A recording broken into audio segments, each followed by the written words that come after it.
So the first step that we didn't get on video, but we'll add some photos to that, is this bolt. It's got a little plate which you need to actually thread the bolt in lightly. Run a bead of silicone on this face on the top. Then we put the chassis on. We just slide it over that bolt.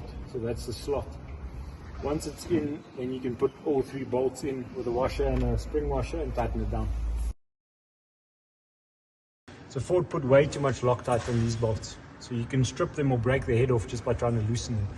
So we take a heat gun and heat them up a bit, or quite a bit. So that tends to loosen the Loctite before you loosen it. Next step is to fit the rain gutter. Basically fits in here, and you're going to tighten the bolts through these holes.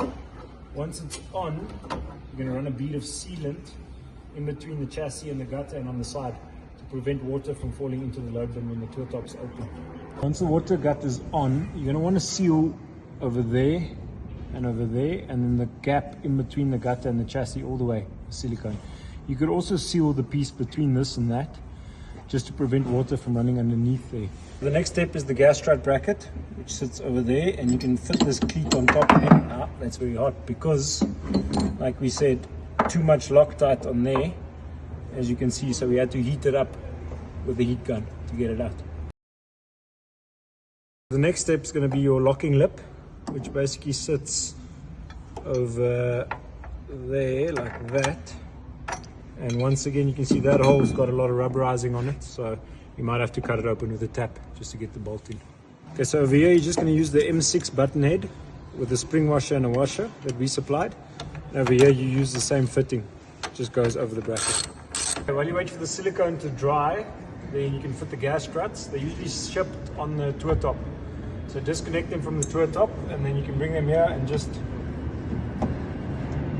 thread them into the eyelet. And then when it comes to putting the tour top on, we've put the little locking pin back. So you just have to remove the locking pin in order to pop it onto the ball joint. We're going to drop these nut plates into the extrusion, slide them over.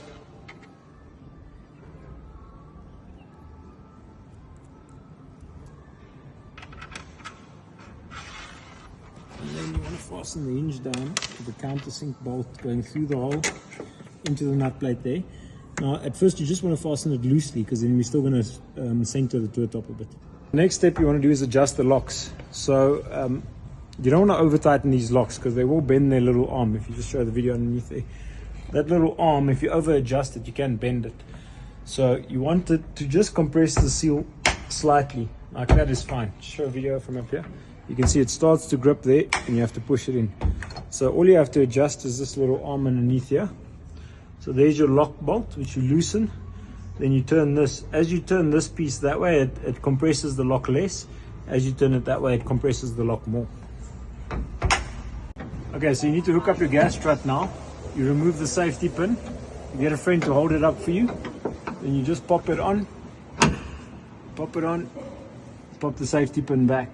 Now, the gas strut's adjustable. This bracket, you can loosen these bolts. You can adjust it forward and backward. The more you adjust it forward towards the front of the car, the less the lifting force is. The more you adjust it to vertical, the more the lifting force is. So pretty much here is going to be maximum for this vehicle. So the more I adjust it like that, the less the lifting force is going to be. And you want it to be balanced, so it basically just carries its own weight. You don't want it to be the gas strut shouldn't be pushing it open by itself.